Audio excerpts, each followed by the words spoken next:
Gumawa ako ng muron sa tulong ng aking inay. And dito sa video na to, ipapakita ko sa inyo kung paano ko siya ginawa. But before that, hi muna sa lahat and welcome sa aking bahay. So una is nag-grind ako ng 4 cups jasmine rice. Any rice pwede, pwedeng sticky rice or yung mga nabibiling rice flour sa mga Asian store. Gumamit pala ako dito ng coffee grinder para mas pino yung result. Haninay, nadiin ka.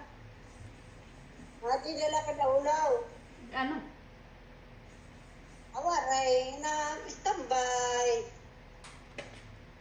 Oh, ayan, nakita ka na. Oh, May ako na bugas. kita ako ba? Upat ka cup, tapos duha-duha. Tagduha ka cup. Dua. Upat nga lubi. Lubi kun. Oh, lube. Like to matulog. Matulo? Matulo ka suwa din eh. Oh. Bugas. Oh. Ay mo upat nga suga dito. Upat niya bugas, upat niya tubig, ay upat niya nga hatok. Oh. Tapos, Eh, kun mo. wait lang. Mo. Ay, tagduha ini.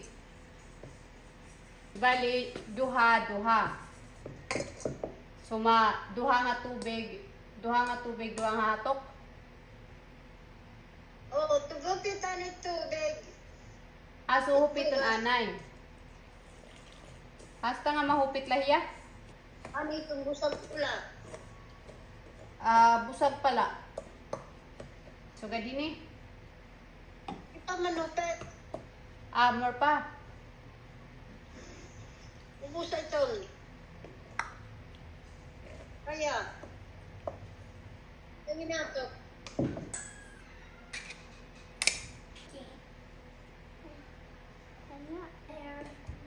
Unai. Sugaral, buto sana yung magbubusak-busak.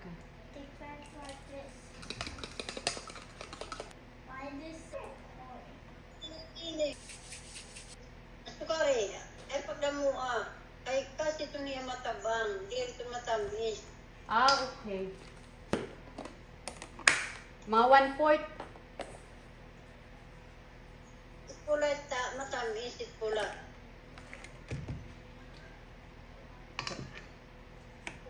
Keso pula.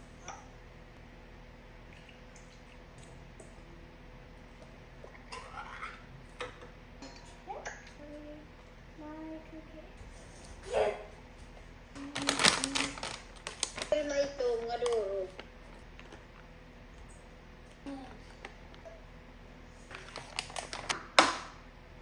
Ito man daw. Ha?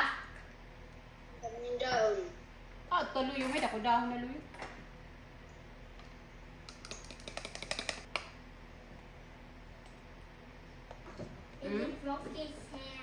Okay. Daring condense para marasa.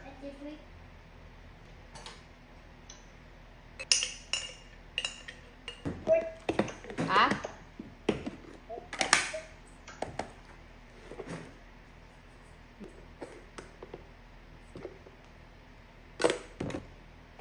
Three-fourth na adto. Nga asukal. Okay na ini? Oo. Amulad to. Salamat. Vanilla. Ha? Vanilla.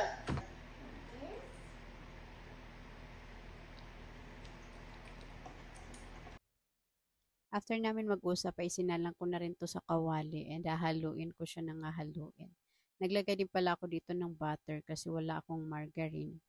And then haluin ko lang siya ng haluin hanggang sa maging ganito na yung texture niya.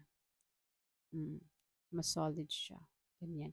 Tapos isusunod ko naman na yung chocolate. Ang gamit ko dito is cacao powder pero magdadagdag din ako ng chocolate chips para mas chocolatey yung lasa niya and mas maganda din yung kulay. Napalaban talaga dito ng bonggang-bonggang aking mga braso. As in, nangalay siya, mga madi.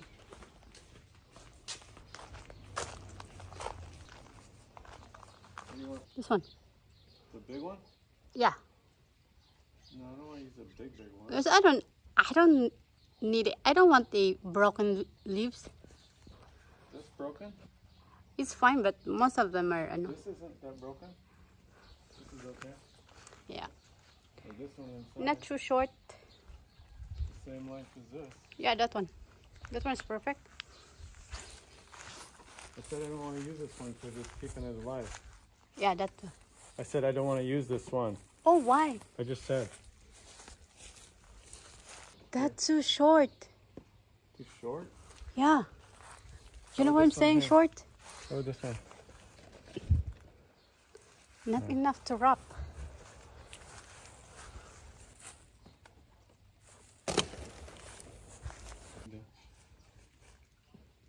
Well, does it need it because it's producing fruit?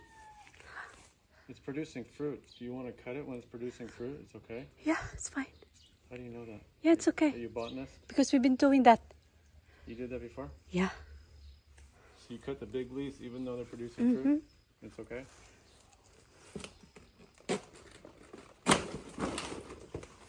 Thank you. Then now it's time to twill.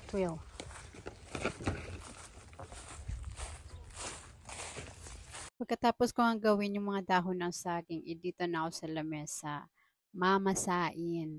Mamasain ko muna yung mga ginawa ko kanina. Hindi ko alam ang exact purpose ng paggaganito, pero ito kasi yung nakikita ko noon pag gumagawa ng moron yung nanay ko. So ginanito ko muna lahat bago ako mag-roll. Siguro para mas smooth yung texture niya and madali siyang ma-flatten. Katulad ng ginagawa ko, nagpa-flatten na ako ng white and then sa kabila, i-flatten ko naman yung chocolate. Then saka ko siya ipapatong. Pagkapatong, saka ko naman irorolyo. Na parang nagro-rolyo ng sushi. Yan. Tapos nilagay ko na siya sa dahon ng saging. And then tatalian ko yan magkabilaan. Just to secure lang.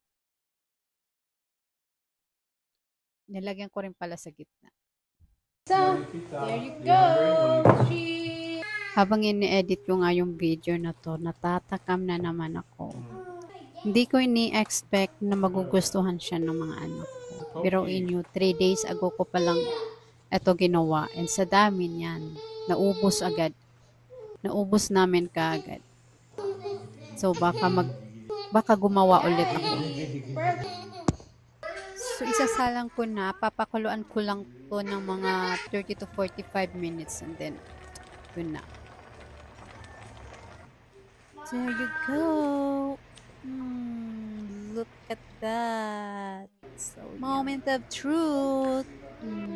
So yum! Mapapasayaw talaga ako pag masarap. So, yun lang. Tapos na. Bye-bye!